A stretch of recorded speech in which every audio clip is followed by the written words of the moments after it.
Bueno, muy buenos días. Realmente que es como decía Mati, un privilegio poder estar acá compartiendo la palabra de Dios. Mientras pasaba la semana y veía cómo se iban enfermando algunos, iba dando gracias a Dios porque iba a haber menos presión. No, realmente que todo este tiempo de preparación ha sido algo que ha ido afirmando mi corazón mucho en cuanto a lo que el ministerio tiene que ser en la vida de cada uno de nosotros como siervos de Dios. Em, Creo que todo este tiempo ha marcado una etapa de cansancio, a veces desaliento, y muchas situaciones que han ido pasando, donde uno dice, bueno, ¿por qué lo hago? ¿Para qué lo hago? Y donde uno va viendo en el ministerio un sufrimiento bastante agotador. Y uno dice, ¿por qué? Así que mientras leía la historia de un hombre, este hombre se llamaba Martín Rinkart y era de la ciudad de Sojonia, en Alemania. Este hombre era el diácono de una iglesia en Alemania, pero lo enviaron a un pueblito pequeño, donde apenas llegó este hombre al pueblo, se estalló una guerra tan intensa que este hombre protegía a sus ovejas en todo sentido, económicamente, físicamente.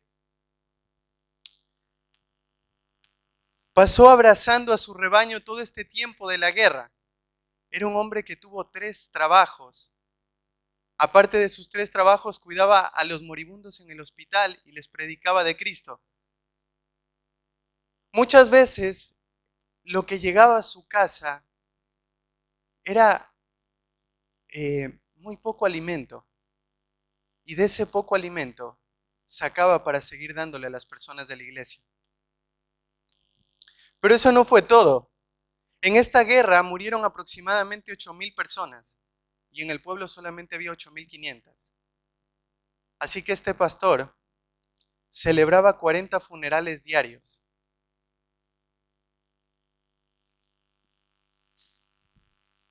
Y con su familia ahí, con todo el dolor que el ministerio expresó, con todo lo que esta situación pasaba en su corazón, dice que después de cada alimento, lo que el Señor les permitía comer, hacían esta oración, que se volvió un himno para la iglesia cristiana de hoy.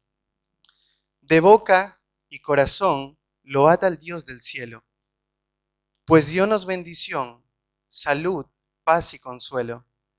Tan solo a su bondad debemos nuestro ser, su santa voluntad nos guía por doquier. ¿Qué lleva a vivir un hombre con tal entrega? ¿Qué beneficio tiene uno de sufrir toda una vida? ¿Qué nos llevaría o cómo no desanimarnos en situaciones así? Bueno, esta mañana quiero hablarte de un ministerio de sufrimiento. Así que quiero que me acompañen a sus Biblias a 2 Corintios, capítulo 4, del versículo 7 al 17.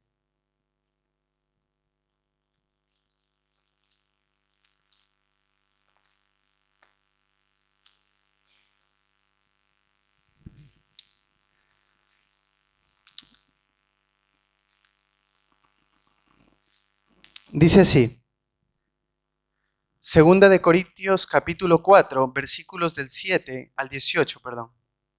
Dice, pero tenemos este tesoro en vasos de barro, para que la excelencia del poder sea de Dios y no de nosotros, que estamos atribulados en todo, mas no angustiados, en apuros, mas no desesperados, perseguidos, mas no desamparados, derribados, pero no destruidos, llevando en el cuerpo siempre por todas partes la muerte de Jesús, para que también la vida de Jesús se manifieste en nuestros cuerpos. Porque nosotros que vivimos siempre estamos entregados a muerte por causa de Jesús, para que también la vida de Jesús se manifieste en nuestra carne mortal. De manera que la muerte actúa en nosotros y en vosotros la vida. Pero teniendo el mismo espíritu de fe conforme a lo que está escrito, creí, por lo cual hablé. Nosotros también creemos, por lo cual también hablamos.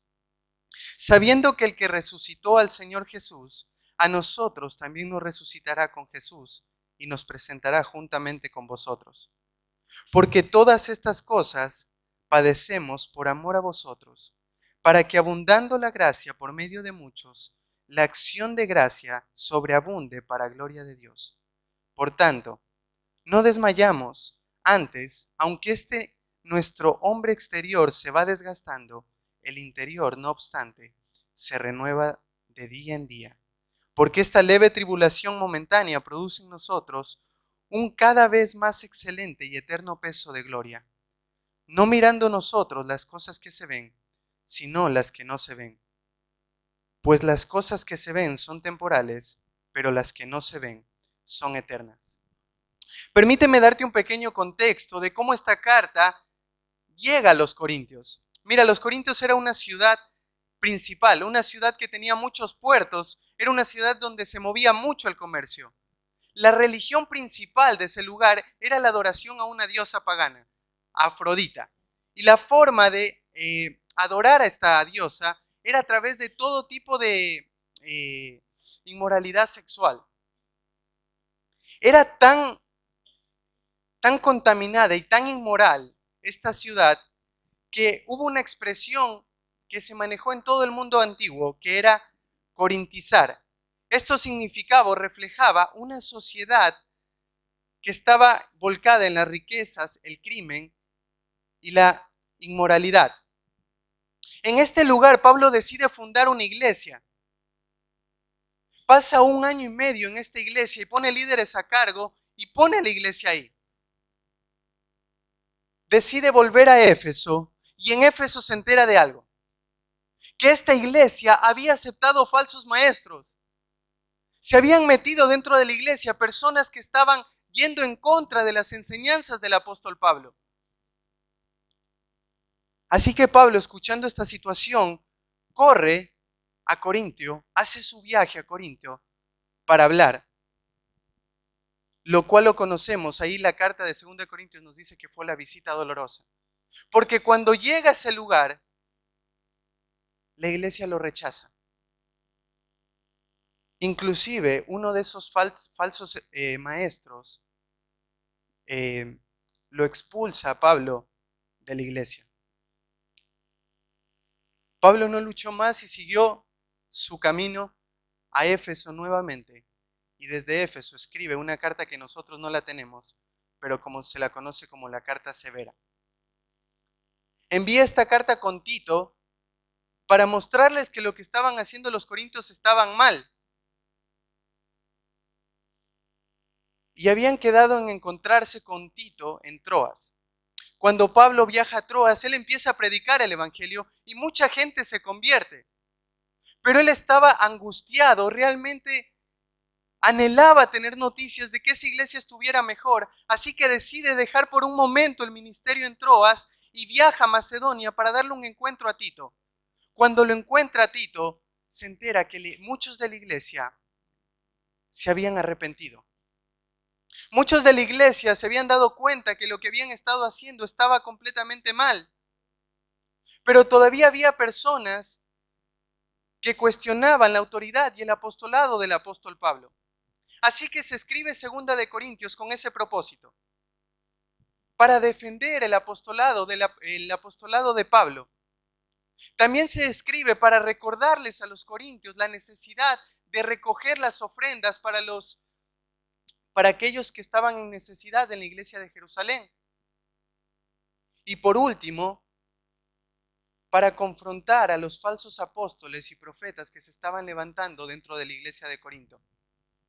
Pablo realmente volcó su vida en esta iglesia, con su cuidado amoroso. Si hubo una iglesia a la cual le entregó más cartas fue a esta, pero en esta iglesia fue la que Pablo recibió un dolor sumamente grande. Mira lo que dice en 2 Corintios 2:4. Dice, porque por la mucha tribulación y angustia del corazón os escribí con muchas lágrimas, no para que fueseis contristados, sino para que supieseis cuán grande es el amor que os tengo. frente a estas circunstancias, ¿qué te hace seguir? ¿Por qué seguir cuidando a la iglesia? ¿Por qué seguir sirviéndole a la iglesia? ¿Cuánto dolor más tenía Pablo que soportar? Si el ministerio trae a veces angustia, dolor, sufrimiento, cansancio, inclusive la muerte, ¿qué es lo que a mí me lleva a seguir? ¿Sabes? Si Pablo en medio de todo este dolor, este cansancio, este sufrimiento, que lo va a contar durante toda esta carta, nos va a llevar a ver cómo el ministerio, viéndolo desde dos perspectivas, tanto presente como futura, te va a llevar a verlo de otra manera. Te va a llevar a amarlo, te va a llevar a anhelarlo. Y no importa cuánto dolor traiga, no importa cuánto cansancio sea el que tenga, Pablo nos va a llevar a cambiar nuestra mente en cuanto a nuestra forma de ver el ministerio que trae este dolor. Así que el primer punto es una correcta perspectiva del presente. El versículo 7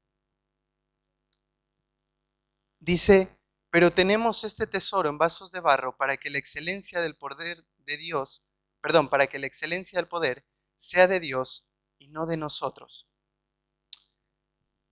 El primer punto es la debilidad del hombre frente al poder de Dios. Pablo ya venía hablando de cómo el nuevo pacto es mejor que el antiguo pacto. Y explica cómo el mensaje que anunciaba este nuevo pacto era glorioso. Es la primera vez en toda la Biblia que el evangelio es llamado como un tesoro. Nunca en toda la Biblia se anunció que el evangelio era un tesoro, pero acá Pablo lo muestra porque venía desarrollando desde el capítulo 3 y mostrando cómo este mensaje era algo glorioso. Esta palabra tesoro significa que era algo muy valioso, algo que tenía mucho valor. Pablo en Romanos capítulo 1:16 dice que ese evangelio es el poder de Dios para salvación, para todo aquel que cree, para dar vida a todo aquel que cree. Es un evangelio que tiene el poder de limpiar los pecados, poder de santificarnos. Realmente, este evangelio, el cual predicamos y el cual un día creímos, es un evangelio glorioso, es valioso, es tan valioso, pero pareciera algo extraño. ¿Qué es tan valioso que se encuentre en vasos de barro? Esta palabra vasos, Pablo lo utiliza siempre para hablar de nosotros. Siempre para hablar como instrumentos utilizados por Dios para un fin. Y dice que estos vasos tienen una cualidad. Una cualidad que significa que son de barro. Y sabes, esto habla de la fragilidad y la debilidad del vaso. El vaso de barro se aplicaba a cosas de poco valor o cosas despreciables que se ponían dentro de ese barro. En toda la Biblia ves que el barro es utilizado para muchas cosas. Para hacer ídolos, Daniel 2:31, para hacer moldes, ladrillos, en el redescubrimiento, para hacer hornos, para sellar documentos, tabletas de barro. El barro era relativamente un material débil y era usado para muchas cosas.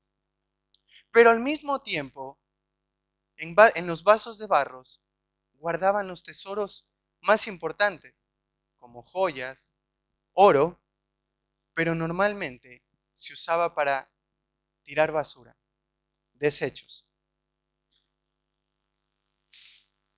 En el contexto que Pablo nos habla de que él era un vaso de barro, que no era prescindible, era alguien común y alguien reemplazable. Hay una analogía preciosa que los rollos del Mar Muerto, que los encontraron en el Mar Muerto, que estuvieron por más de 2000 años ahí, fueron hallados en vasijas de barro. Esos tesoros que hoy día los tenemos acá en la escritura, que fueron encontrados por la soberanía de Dios, fueron encontrados en vasijas de barro, destrozadas, destruidas, pero el tesoro que tenían dentro estaba completamente intacto.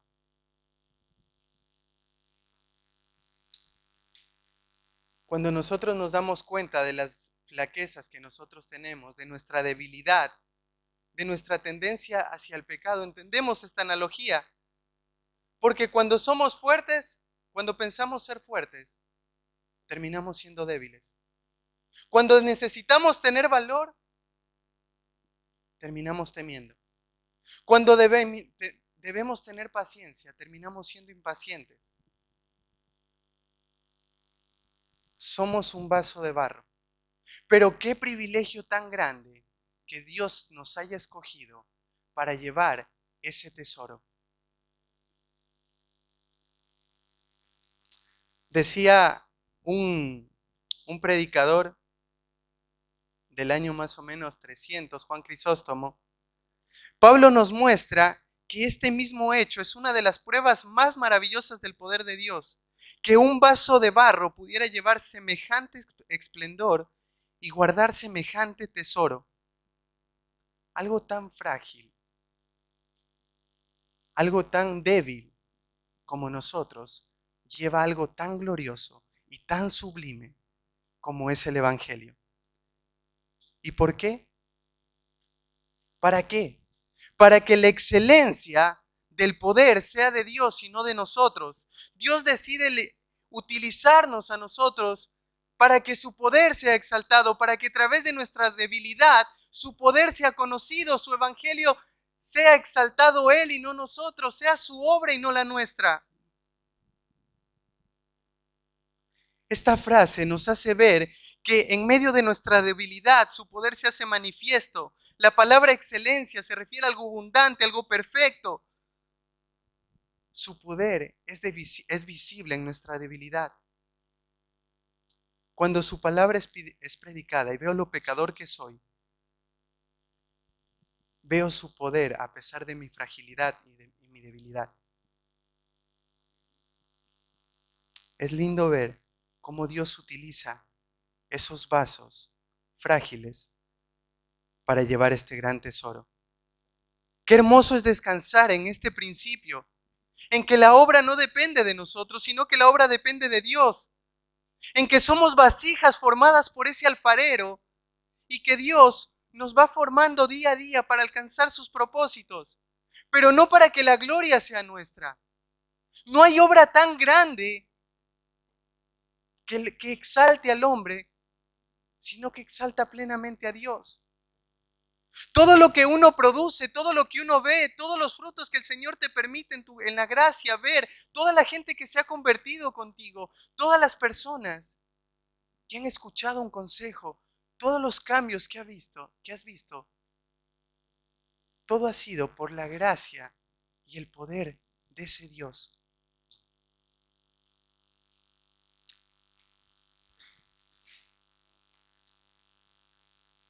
Cuando la gente mira este vaso frágil, tiene que ver la excelencia del poder de Dios. Cuando la gente mira este vaso, tiene que ver cómo Dios es exaltado. Frente a esto, Pablo utiliza 4 metáforas. Las 4 metáforas haciendo referencia a los vasos de barro y al poder de Dios. La primera dice que estamos atribulados en todo, mas no angustiados. Esta palabra estar atribulado se usa varias veces en la iglesia. Pablo lo utiliza 7 de las 10 veces que están en todas las cartas.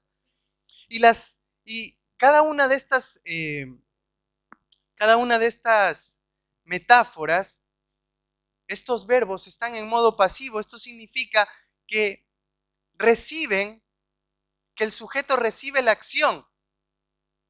O sea que Pablo estaba pasando por todo esto. Había gente que estaba haciendo que cada una de estas cosas, el estar atribulado, en apuros, perseguido y desamparado, a través que eso le pasara al apóstol Pablo, a través de mucha gente que estaba en contra del evangelio de Cristo.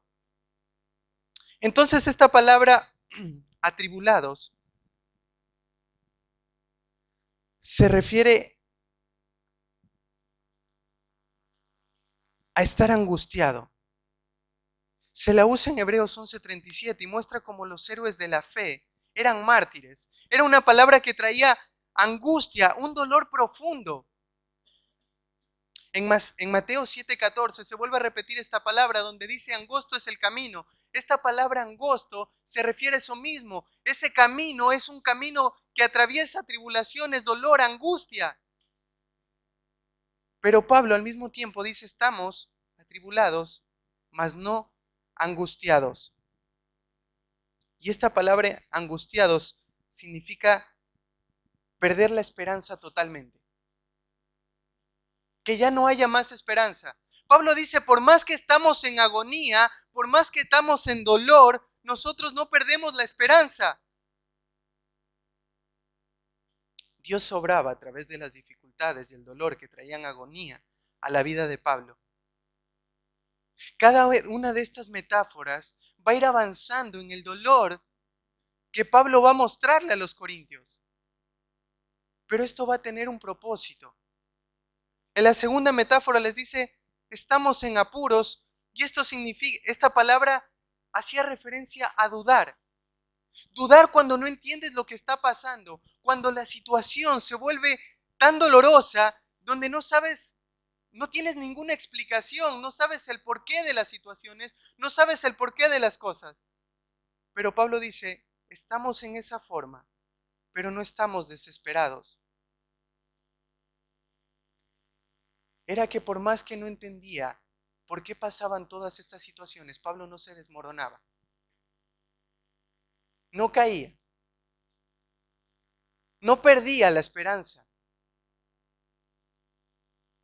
Él sabía claramente lo que un día le escribió a los romanos en el capítulo 8, el versículo 28, donde dice que los que aman a Dios, todas las cosas les ayudan a bien. La tercera metáfora es en apuros,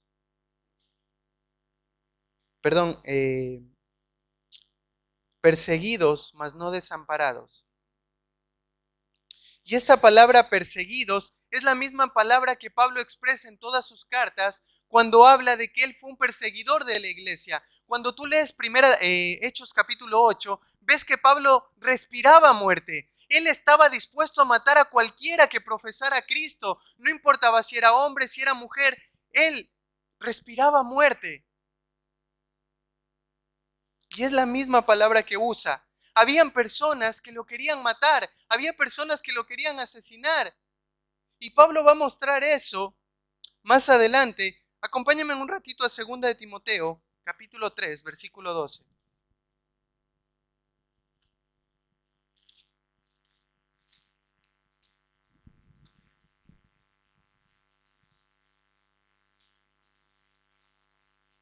Pablo, escribiendo la carta a Timoteo, le dice en 2 de Timoteo 3:12, y también los que quieren vivir piadosamente en Cristo Jesús padecerán persecución. La misma palabra, el mismo sentido. Ese sentido de que había personas que estaban en contra del mensaje, que estaban dispuestos a matarte con tal de que ese mensaje no se siguiera divulgando. Y Pablo dice, a pesar de que estamos perseguidos, pero no estamos desamparados. Esta palabra desamparados lo utiliza Pablo cuando dice, Demas me dejaron, los de Asia me abandonaron. Pero lo estaba utilizando en Dios no me ha desamparado. Estoy en esta situación perseguido, atacado por otras personas, pero no estoy desamparado. Mateo 28:20 nos recuerda la promesa de Jesús antes de ascender. He aquí, yo estoy con vosotros todos los días hasta el fin. Y la última metáfora dice derribados, pero no destruidos. Esta palabra derribados tiene que ver con una figura de boxeo.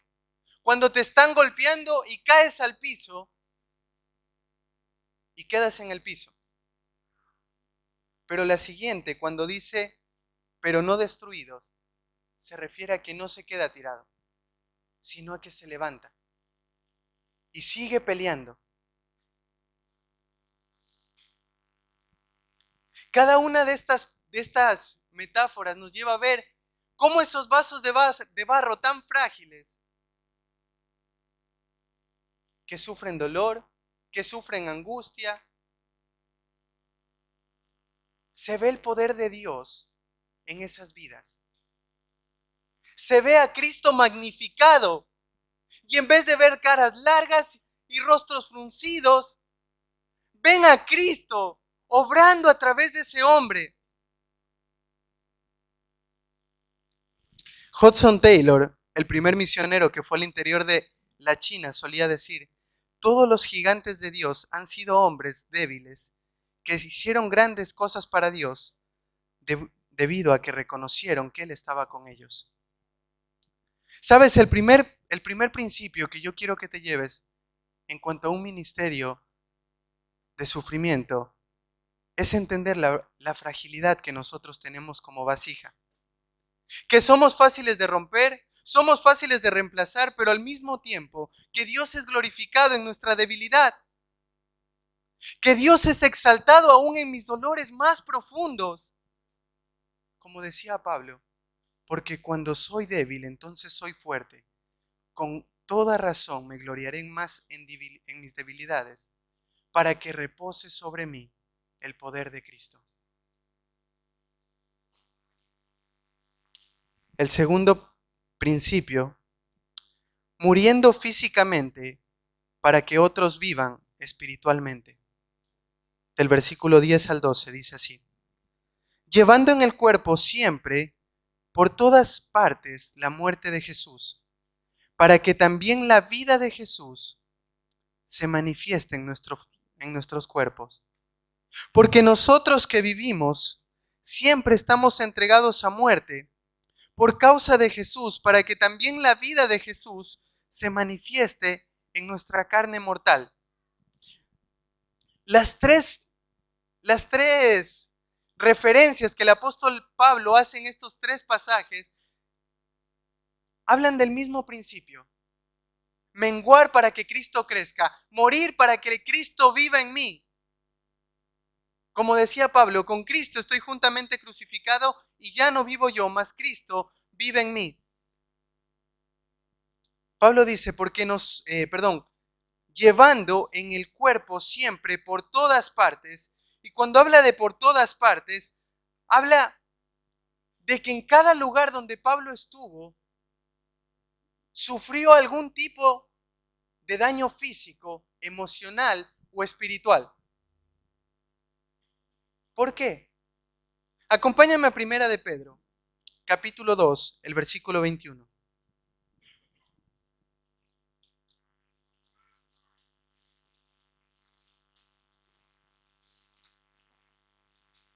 Primera de Pedro, capítulo 2, versículo 21. Pues para esto fuisteis llamados, porque también Cristo padeció por nosotros, dejándonos ejemplo para que sigáis sus pisadas. Me encanta porque acá el apóstol Pedro nos dice, para esto fuimos llamados. Porque así como Cristo padeció, nosotros vamos a padecer. Él nos dejó el seguir sus pisadas. En esa muerte, en ese entregados a muerte, como Pablo lo marca, se va a manifestar Cristo. Va a crecer Cristo en nosotros. Dice para que Cristo se manifieste. Mira lo que dice Primera de Juan, capítulo 3, el versículo 2.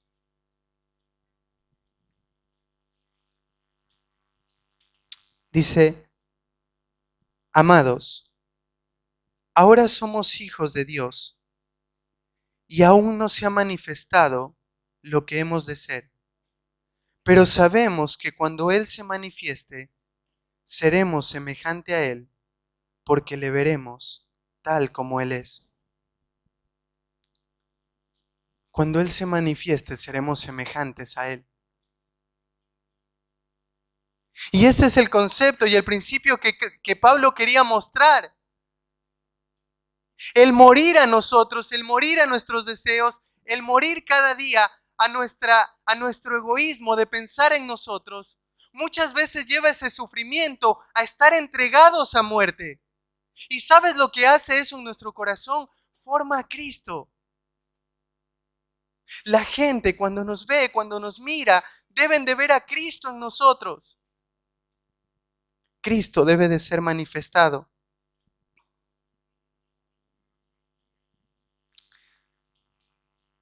Dice el versículo 11, porque nosotros que vivimos siempre estamos entregados a muerte. Y esta palabra siempre, Pablo hablaba que realmente era constantemente, que su vida pendía de un hilo. En la misma carta empieza a decir, he perdido toda esperanza de permanecer con vida en 2 Corintios 1:6.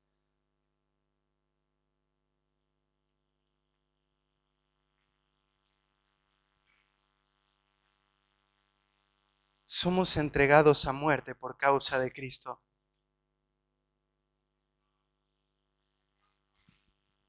Mira lo que dice en 2 Corintios, capítulo 11, del 24 al 28.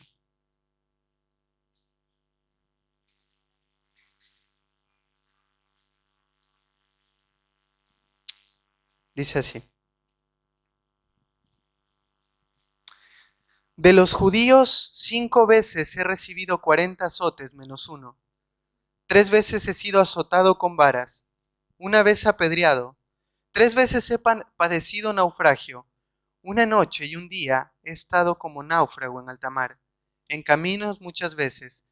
En peligros de ríos, peligros de ladrones, peligros de los de mi nación, peligros de los gentiles, peligros en la ciudad, peligros en el desierto, peligros en el mar, peligros entre falsos hermanos, en trabajos y fatiga, en muchos desvelos, en hambre y sed, en muchos ayunos, en frío y en desnudez. Y además de otras cosas, lo que sobre mí se agolpa cada día, la preocupación por todas las iglesias. A esto se refería Pablo. Estamos entregados a muerte cada día. Pero ¿cuál era el propósito? ¿Cuál es la razón? Cristo se manifiesta, pero había otra razón. Dice el versículo 12, de manera que la muerte actúa en nosotros y en vosotros la vida. Esto de actúa significa que produce algo.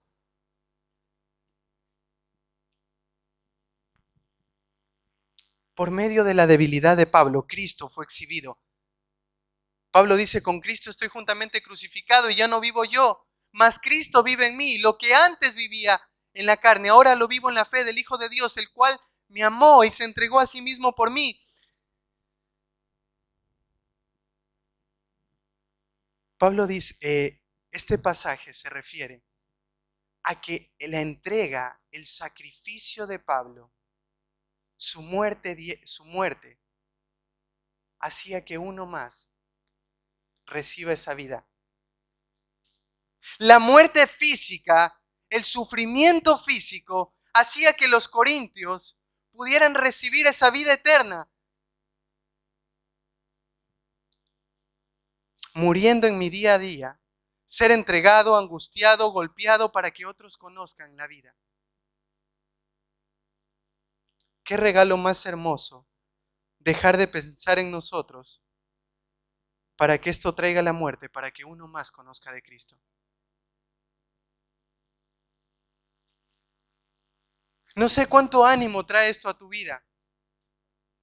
Tal vez digas, ¿cómo me puedo animar con el dolor? ¿Cómo puedo animarme si eso es lo que el ministerio nos expone? Qué privilegio tan grande que tenemos, no solo al llevar ese tesoro en vasos de barro, sino al esforzarnos a tal punto para que uno más conozca, para que uno más se acerque a Él, para que la vida que hoy día disfrutamos y en la cual vivimos y la comunión a la cual abrazamos, uno más escuche. Decía un autor, la sangre de los mártires es la semilla de la iglesia. Muchos dieron su vida en el transcurso de toda la vida de la historia de la iglesia. Decía otro autor, refiriéndose a este pasaje, si la persona no está preparada para morir, en realidad no está preparada para vivir. es una vida que nos lleva a morir, a dejar de pensar en nosotros y a esforzarnos porque más conozcan de Cristo. Eso es lo que vemos en el ministerio del apóstol Pablo. Esa es la carga que tiene que sentir nuestro corazón al anhelar que uno más conozca. Y Pablo luego te va a dar más perspectivas, más principios, pero este segundo principio es que mi perspectiva presente tiene que ser el de morir día tras día para que otros vivan espiritualmente. Morir día tras día mi yo para que otros vivan espiritualmente. En la segunda parte del pasaje, desde el versículo 13 hasta el 18, Pablo nos va a dar una correcta perspectiva, ya no del presente, sino del futuro. En el presente tengo que verme como una vasija de barro, débil, frágil, moldeado y utilizado por ese gran Dios. Tengo que verme en el morir día a día para que uno más conozca de Cristo. Pero también tengo que tener una perspectiva hacia el futuro correcta. Del versículo 13 al 15, una reunión futura, un ministerio presente. Una reunión futura, un ministerio presente. Dice, pero teniendo el mismo espíritu de fe, conforme a lo que está escrito, creí por lo cual hablé, nosotros también creemos por lo cual también hablamos. Sabiendo que el que resucitó al Señor Jesús, a nosotros también nos resucitará con Jesús y nos presentará juntamente con vosotros. Pablo dice, teniendo este mismo espíritu de fe, no se estaba refiriendo al Espíritu Santo, sino se estaba refiriendo a que Pablo tenía la misma convicción que aquel que escribió esto, creí, por lo tanto hablé. Esta parte del versículo es sacado del Salmo 116, donde el salmista estaba pasando por momentos sumamente complicados, sumamente difíciles, que lo estaban llevando a morir. Y Pablo dice, yo comparto esa misma convicción, comparto ese mismo principio de lo que está escrito, de lo que creí, por lo tanto, por lo cual hablé. Dice, nosotros también creemos, por lo cual también hablamos. La actitud, la convicción que tenía el apóstol Pablo sobre lo que Cristo había plasmado y había hecho, era una convicción que resulta imposible guardar silencio. Me encanta cuando dice en el versículo 2, sabiendo que el que resucitó al Señor Jesús, a nosotros también nos resucitará con Jesús. Esta es la promesa, esta es la esperanza que nosotros tenemos. Pablo en 1 Corintios capítulo 15 dice, si Cristo nos resucitó, nuestra fe es vana. Recuerdo cuando Matías nos hablaba de Mateo y nos decía que si Cristo no resucitó, somos las personas más miserables del mundo. Pero si Cristo resucitó, ¿cómo callar? ¿Cómo no hablar? Para Pablo esta era una convicción. Cristo resucitó. Y como Él resucitó, yo también un día voy a resucitar. Así que todo lo que estoy pasando, toda esa angustia, todo ese dolor vale la pena. Porque un día voy a estar con Él. Pero no solamente eso, sino que les dice a los corintios, y nos presentará juntamente con vosotros. Y sabes, esto de nos presentará juntamente con vosotros se refiere a que va a haber una reunión. Estaremos juntos. Un día toda la iglesia será unida.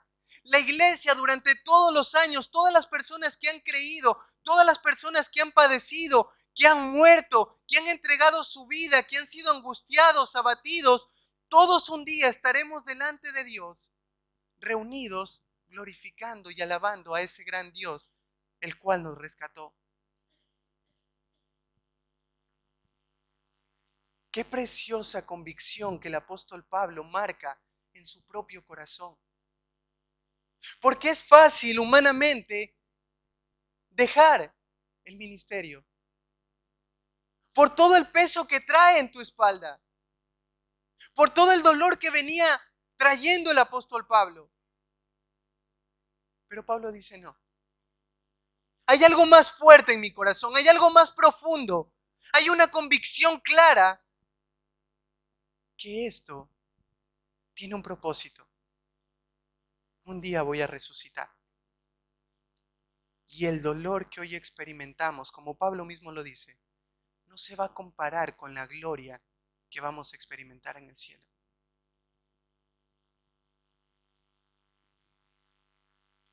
En el versículo 15 dice, porque todas estas cosas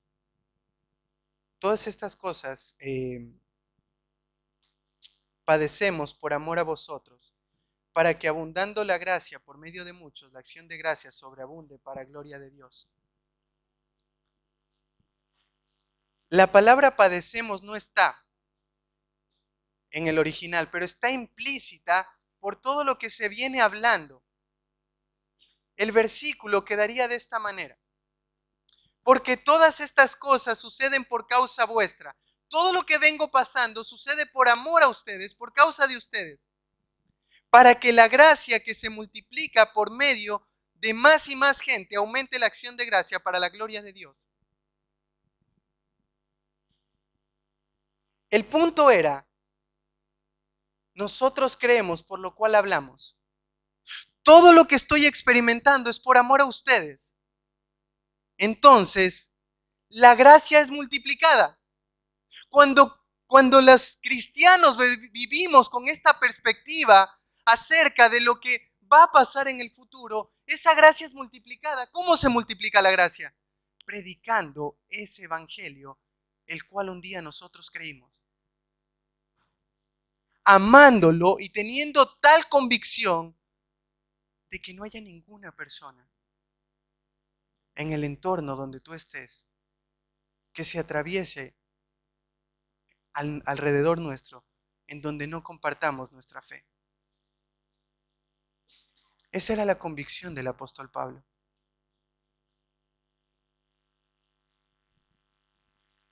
¿Y para qué más? ¿Para qué esa gracia se tenía que multiplicar más y más? Para que aumente la acción de gracias para la gloria de Dios. Para que más gente alabe y exalte y dé gracias a Dios por la obra maravillosa de la salvación. Qué perspectiva tan linda del apóstol Pablo.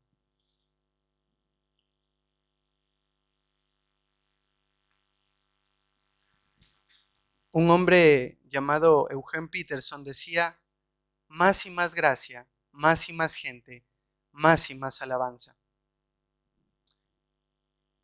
El tercer principio que quiero que te lleves esta mañana en cuanto a la perspectiva futura es que la resurrección nos lleva a que Él un día va a regresar y le veremos tal como Él es y un día seremos reunidos como iglesia.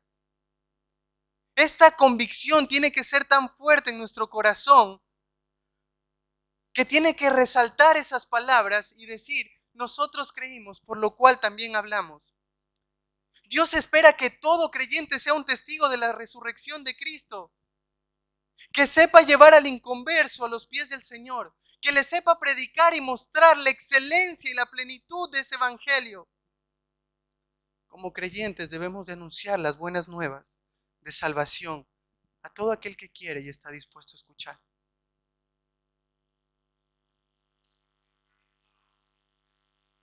Y el último principio es viviendo por lo invisible. Dice el verso 16 al 18. Por tanto, no desmayamos. Este, por tanto, es la conclusión de todo lo que venía hablando. Y Pablo hace alusión a este no desmayamos, tal cual la hace en el capítulo 4, el versículo 1, donde dice, por lo cual, teniendo nosotros este ministerio según las misericordias que hemos recibido, no desmayamos. Pablo dice, no desmayamos. Y esta palabra desmayar hace referencia a no nos cansamos. Es la misma palabra que se usa cuando Pablo le escribe a la iglesia de Gálatas y dice, no se cansen de hacer el bien, porque a su tiempo van a cegar. A su tiempo vamos a verlo. Tal vez no aquí, pero a su tiempo vamos a cegar.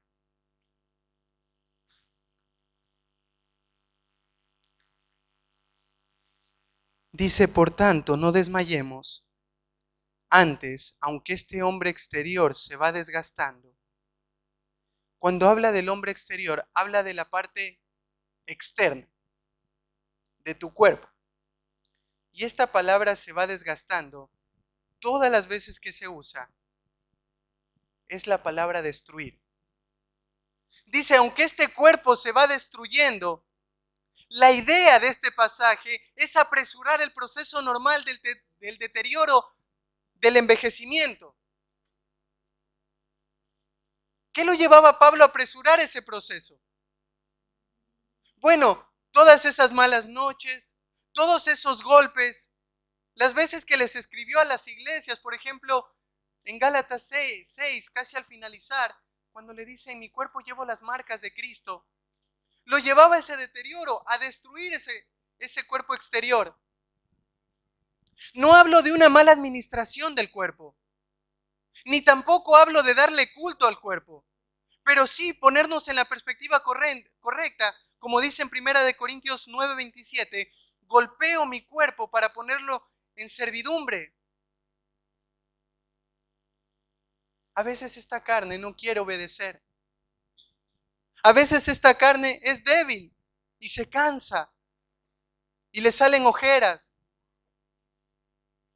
y te desgastas y estás cansado y te enfermas.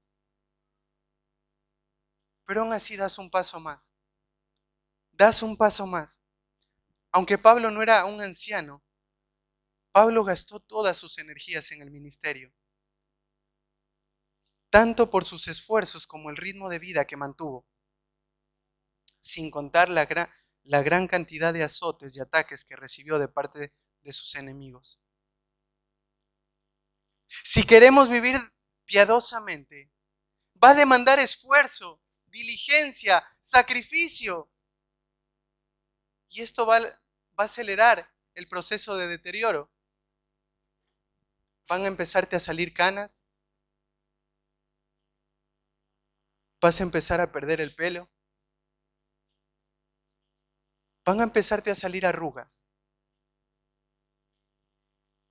Bueno, ¿y qué lindo de esto tendría? ¿Quién anhelaría esto? Cuando vino Mark a Iglesia, le decía a Mati que la primera vez que lo vi, no fue hace mucho, fue hace 4 años. Era otro Mark. Lo veía joven. Y hoy día lo vi ya más desgastado. Y digo, el ministerio va trayendo eso a tu vida. Pero ¿por qué los pastores siguen? ¿Por qué Pablo sigue? ¿Por qué sigue avanzando? ¿Quién querría acelerar ese proceso? La siguiente frase lo explica. Aunque este hombre exterior se va desgastando, el interior, no obstante, se renueva de día en día. Esta palabra renovarse significa que se va haciendo cada día, va creciendo más, va madurando más. Mientras el exterior se destruye, el interior se renueva. Y me encanta porque este también es un verbo en modo pasivo, así que Dios es el que hace eso. Dios es el que te va renovando, Dios es el que nos va santificando día a día. Nos va haciendo maduros día a día. Nos va santificando día a día. Va afirmando nuestras convicciones día a día. Aprendemos a confiar más en su fidelidad día a día. Que estas palabras hoy día resuenen en nuestra cabeza día a día, día a día, día a día. Dios está haciéndonos crecer y madurar en la semejanza de Cristo. No importa que este cuerpo sea destruido. No importa cuánto desgaste ocupe el ministerio y todo lo que Dios ha mandado que hagamos. Por dentro, día a día estamos creciendo.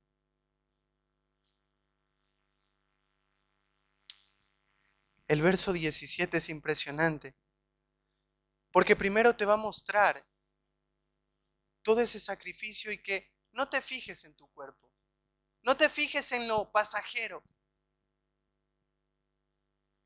Pero luego te va a hablar y te va a dar una perspectiva diferente. Ahora te va a hablar de las cosas que él está viviendo. Dice, porque esta leve tribulación momentánea produce en nosotros una cada vez más excelente y eterno peso de gloria. Esta palabra leve significa que es ligera. Es la misma palabra que escribe Jesús cuando les dijo a los discípulos, mi carga es ligera, o ligera es mi carga. Pero ¿cómo puede ser ligero? ¿Cómo puede ser ligero ir a la cruz de la manera que lo fue? ¿Cómo puede ser ligero para Pablo el haber sido casi lapidado a piedrazos en Listra? ¿Cómo puede ser ligero esta larga lista que te leí en 2 Corintios capítulo 11? ¿Fueron experiencias insignificantes? No. No, simplemente que Pablo nos trata de poner en perspectiva lo que realmente es importante, lo temporal con lo eterno, lo insignificante con lo importante, la aflicción y la gloria. Y nos quiere mostrar eso. Cuando tú comparas la gloria que vamos a pasar allí en el cielo, las tribulaciones y el dolor más grande que pasemos en este mundo, es leve, es ligero, es sin importancia. Pero no solamente dice que es leve, sino que le da otra característica. Es momentáneo. Y esta palabra momentáneo significa que dura un poco de tiempo. Pero ¿cómo es eso que dura un poco de tiempo? Si Pablo pasó la mayor parte de su ministerio sufriendo. Claro, es un poco de tiempo. Porque 100 años sufriendo en la tierra no se comparan con toda una eternidad disfrutando de nuestro Señor. 100 años de dolor no se comparan con toda una eternidad disfrutando de la gloria de nuestro gran Dios.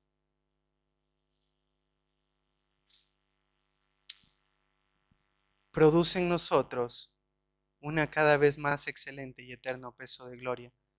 Esta palabra producir es que frente a esta tribulación lo que hace es hacer algo, trae algo excelente. Para Pablo, la gloria futura que experimentará con el Señor excedía cualquier sufrimiento que experimentaría en este mundo. Pablo entendía eso. Y por último te va a dar otra cosa en cuanto al futuro. Te habló del cuerpo, te habló de una tribulación y por último te va a hablar de todo lo que vemos. Dice, no mirando nosotros las cosas que se ven, sino las que no se ven. Pues las que se ven son temporales, pero las que no se ven son eternas. Esta palabra temporal se refiere a algo que es pasajero, algo que está dentro del tiempo, algo que un día va a terminar y va a perecer. Pero la palabra eterna es algo que es indefinido, algo que no cambia, algo que es perduradero, algo que es eterno, sin fin, sin límite. Pablo finaliza su conclusión a tener una correcta perspectiva de lo eterno. Empieza a comparar lo eterno con lo terrenal, lo duradero, lo compara con lo perecedero, lo visible con lo invisible, lo temporal con lo atemporal. Y ese es el anhelo y la esperanza que Pablo les da a los corintios. Les dice, esto va a pasar. Este mundo es pasajero. Este mundo se acaba. A veces como creyentes nos aferramos tanto a este mundo, vivimos de tal manera, aunque anunciamos y pronunciamos que Jesús resucitó, que vamos a estar un día con Él, pero vivimos de tal manera y nos aferramos de tal manera a este mundo, como que este fuera el todo de nuestra vida. Como que aquí vamos a morir y de aquí en adelante no hay nada. ¿Saben por qué vivimos de esa manera? Porque es lo que vemos. Pablo nos anima a ver lo invisible, a ver lo eterno, a ver lo que perdura. El cuarto principio es, vive una vida con una mirada correcta del futuro, donde lo importante es lo eterno, lo invisible, lo duradero, lo atemporal. Esto mantendrá tu mente en medio de las aflicciones y el dolor, y te alentarán y te motivarán a seguir, porque el peso eterno de gloria es grande, y lo que verdaderamente vale es lo que no podemos ver. 4 principios que quería enseñarte de un ministerio sufriente. El primero, mi debilidad como hombre frente a la omnipotencia de Dios. El segundo, muriendo cada día para que otros vivan. El tercero, un día resucitaremos. Esta verdad debe llevarme a hablar y no a callar. Y por último, vivir mirando lo invisible, lo duradero, eterno, atemporal, para una correcta perspectiva de la vida. Sabes, estos principios no solamente son algo que yo quería compartirte, es algo que se ha hecho muy latente en mi corazón todo este tiempo. Y no solamente lo pienso en mi ministerio presente, sino si el Señor me permite ir a Francia, lo hemos pensado con Sammy muchas veces, que muchas de las cosas que están aquí las podemos experimentar. Sufrimiento, persecución, dolor. ¿Y qué hacer en ese momento? ¿Volverte atrás? ¿Bajar tus manos? No, porque no somos de los que retrocedemos, sino de los que avanzamos. Vive con estos principios en tu mente y en tu corazón y guárdalos con tal profundidad y tal entendimiento que te lleven a vivir una verdadera vida cristiana de gloria en gloria y de victoria en victoria. ¿Oramos? Padre, te damos gracias por este día. Gracias por tu amor y tu bondad. Gracias por este pasaje tan hermoso, Señor, donde marcaste mi corazón, Señor, y espero que hayas marcado el de mis hermanos. Gracias, Padre eterno, por estos 4 principios que un día Pablo dejó a los Corintios y hoy día Pablo nos lo deja a la iglesia de San Justo.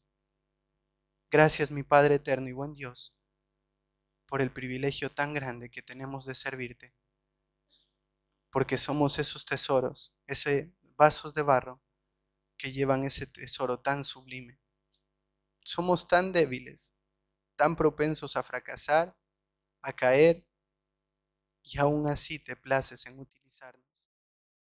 A ti sea la gloria por los siglos de los siglos.